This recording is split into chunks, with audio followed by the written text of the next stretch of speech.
വിമാനത്താവളത്തിനെതിരെ സമരങ്ങൾ ശക്തമായ സാഹചര്യത്തിലാണ് ഇന്ന് ഭൂമി ഏറ്റെടുക്കുന്നതുമായി ബന്ധപ്പെട്ട് കലക്ടറേറ്റിൽ സർവകക്ഷി യോഗം ചേർന്നത്. വ്യോമയാന സെക്രട്ടറിയും എംപിയും എംഎൽഎയും യോഗത്തിൽ പങ്കെടുക്കുമെന്ന് നേരത്തെ അറിയിച്ചിരുന്നു.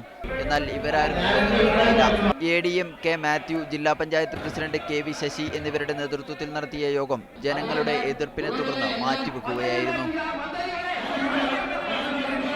നേരത്തെ പ്രഖ്യാപിച്ച ആളുകളെ പങ്കെടുപ്പിച്ച് മറ്റൊരു ദിവസം നടത്താമെന്ന് തീരുമാനിച്ചാണ് യോഗം പിരിഞ്ഞത്. അവരെല്ലാം ഇവിടെ കലക്ടറേറ്റ് പടിക്കൽ നടക്കുന്ന ഒരു സമരത്തെ മുന്നിൽ കണ്ടുകൊണ്ട് ഇതിൽ നിന്ന് ഒളിച്ചോടിയെന്നാണ് ഞങ്ങൾ മനസ്സിലാക്കുന്നത്.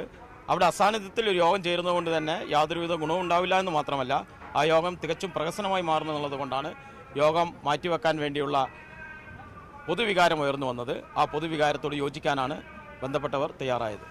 യോഗം നടക്കുന്ന സാഹചര്യത്തിൽ ഇന്ന് ചീക്കല്ലൂർ, എരനല്ലൂർ, മേച്ചേരി ഭൂസംരക്ഷണ സമിതിയുടെ നേതൃത്വത്തിൽ കലക്ടറേറ്റ് ഉപരോധിച്ചു.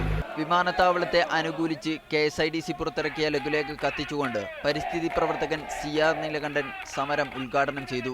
ഹെക്ടർ കണക്കിന് വയൽ പ്രദേശം നികത്തിക്കൊണ്ടുള്ള വിമാനത്താവള നിർമ്മാണം അനുവദിക്കില്ലെന്ന നിലപാടിലാണ് സമരക്കാർ.